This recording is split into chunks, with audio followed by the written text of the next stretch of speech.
Assalamualaikum warahmatullahi wabarakatuh. Ya, perkenalkan nama saya Jitra Sabakti. Hari ini saya akan mengupas tuntas tentang aktivasi listrik pada otot jantung.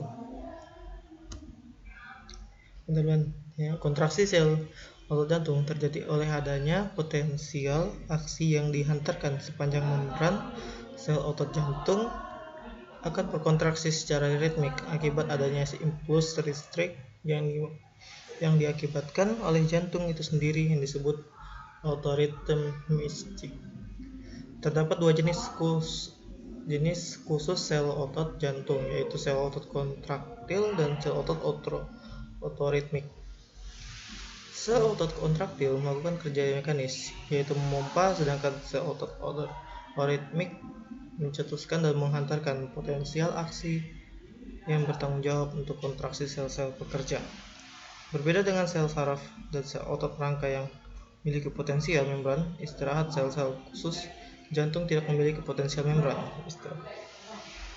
istirahat, tetapi memperlihatkan aktivitas pacemaker, yaitu picu jantung berupa depolarisasi lambat yang diikuti oleh potensial aksi.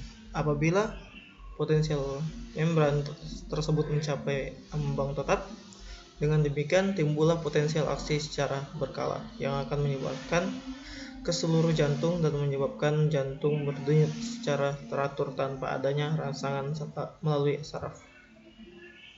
Potensial aksi sel saraf dan sel rangka. Suatu saraf atau membran otot pada keadaan istirahat tidak ada proses konduksi impulsif listrik. Kontraksi ion Na+ lebih banyak di luar sel daripada dalam sel, sehingga di dalam sel akan lebih negatif dibandingkan luar sel. Apabila potensial diukur dengan galvanometer akan mencapai minus 90 mV.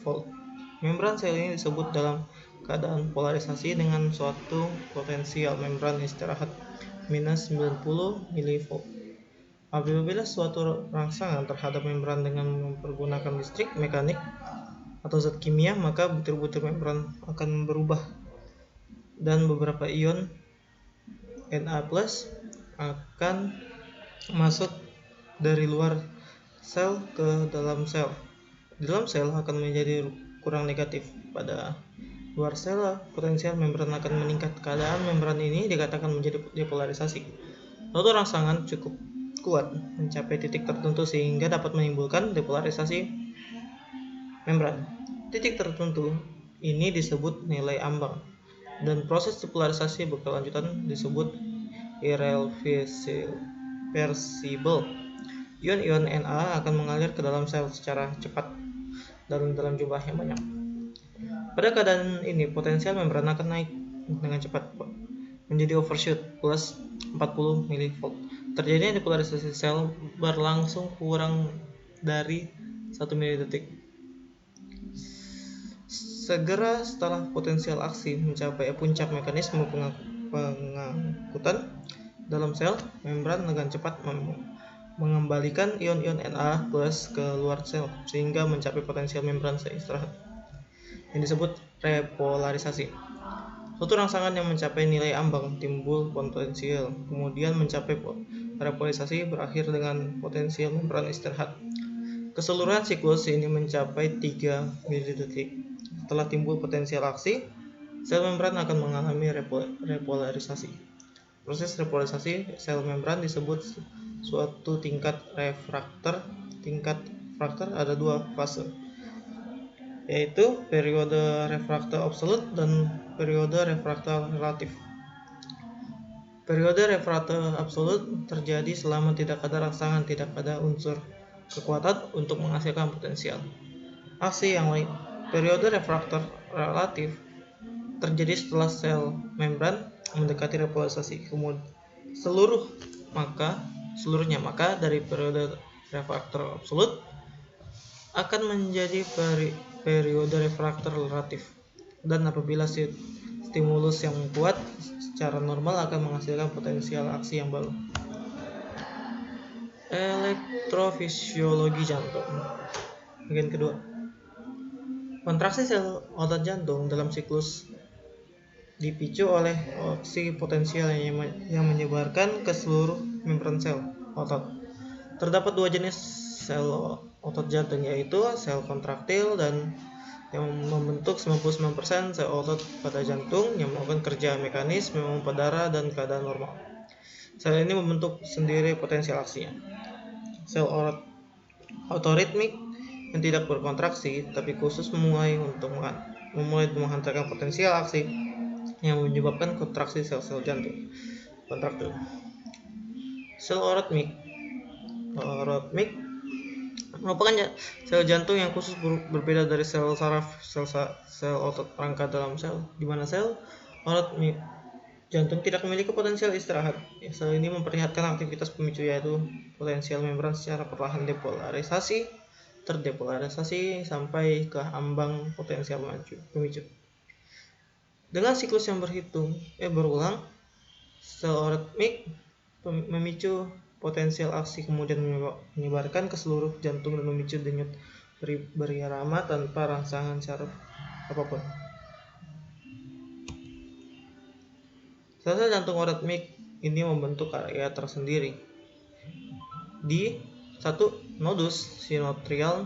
Nodus sinoatrial adalah suatu daerah kecil khusus di dinding atrium kanan dekat pintu masuk vena cava superior.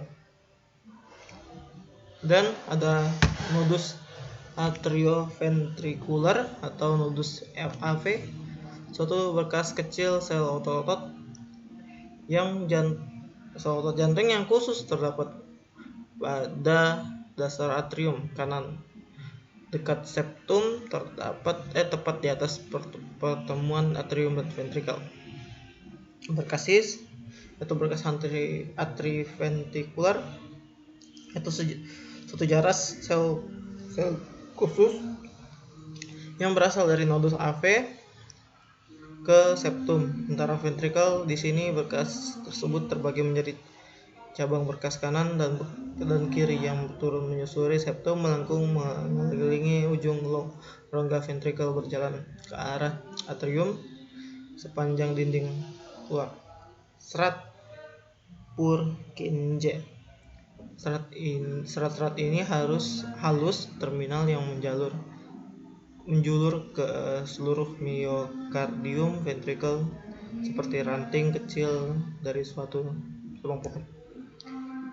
Sistem konduksi di atas dimulai dari nodus sinoatrial sebagai pacemaker yang berguna untuk memicu setiap siklus jantung. Nodus SA yang biasa juga mempengaruhi oleh sistem saraf pusat seperti impuls dari saraf simpatis akan menambah kecepatan dan saraf simpatis akan memperlambatnya. Hormon tiroid, epinefrin yang dibawa oleh darah juga mempengaruhi kecepatan impuls nodus SA. Setelah impuls listrik yang diinisialisasi oleh nodus SA, impulsnya akan menyebar melalui kedua atrium sehingga menyebabkan kedua atrium berkontraksi secara berkesinambungan pada saat yang sama. Impuls tersebut depolarisasi nodus atriventricular yang berada di bawah atrium kanan. Nodus AV ini cabang dari serat konduksi, yaitu HIS melalui otot jantung sampai septum intraventricular. Berkas HIS kemudian bercabang menjadi kanan right bundle dan cabang kiri yaitu left bundle. Walaupun berkas HIS mendistribusikan energi listrik sampai melewati permukaan medial ventricle, kontraksi sesungguhnya distimulasi oleh berkas Purkinje, yaitu serat otot konduksi yang muncul dari cabang bundle yang dilanjutkan oleh ke sel miokardium ventricle. Potensial aksi oritmik jantung. Fase 0 atau depolarisasi cepat. Di bawah keadaan normal, sel otot jantung berkontraksi sekitar 60-100 kali per menit. Oleh karena itu, impuls listrik yang dihasilkan oleh nodus SA ke aksi ini merubah potensial istirahat membran dan memberikan aliran Na+ sodium secara cepat ke dalam sel melalui natrium channel. Dengan masuknya ion natrium bersifat positif ke dalam sel, maka potensial akan membuat sel menjadi lebih positif sehingga ambang potensial akan naik, depolarisasi sekitar 30 mV. Fase kedua, repolarisasi awal. Segera setelah fase 0, channel untuk ion Ka+ atau potasium terbuka, melewatkan ion kalium oleh keluar dari dalam sel. Yang ini membuat potensial membran sel menjadi lebih turun sedikit. Fase kedua atau plateo. Segera setelah repolarisasi awal dan mempertahankan ambang potensialnya di membran sel, maka ion kalsium Ca+ akan masuk ke sementara ion kalium tetap keluar. Dengan begini, ambang potensial membran sel akan tetap datar untuk mempertahankan kontraksi sel jantung.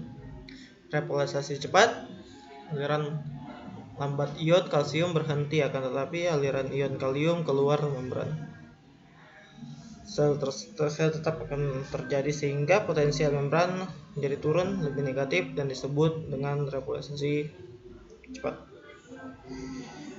Fase 4 atau istirahat resting, potensial membuat membran menjadi ke fase istirahat di mana potensial sekitar minus 90 mV dikarenakan ion-ion natrium yang berlebihan di dalam sel oleh ion kalium yang berlebihan di luar sel dikembalikan ke tempat yang semula dengan kumpulan natrium dan kalium sehingga ion natrium kembali ke luar sel dan ion natrium kembali ke dalam sel.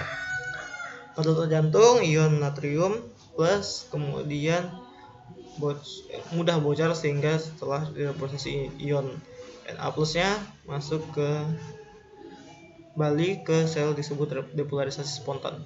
Nilai ambang dan potensial aksi tanpa mengeluarkan rangsangan dari luar. Sel otot jantung akan mencapai nilai ambang potensial pada kecepatan teratur disebut natural rate, kecepatan dasar membran sel. Kesimpulan, potensial aksi pada membran sel saraf otot rangka dapat terjadi bila rangsangan dari luar, sedangkan pada membran sel otot jantung potensial aksi dapat terjadi tanpa adanya rangsangan kontraksi sel otot jantung terjadi oleh adanya potensial aksi yang dihantarkan sepanjang membran otot sel. Ya, sekian saja daripada presentasi saya. Kurang dan lebihnya mohon dimaafkan. Wassalamualaikum warahmatullahi wabarakatuh.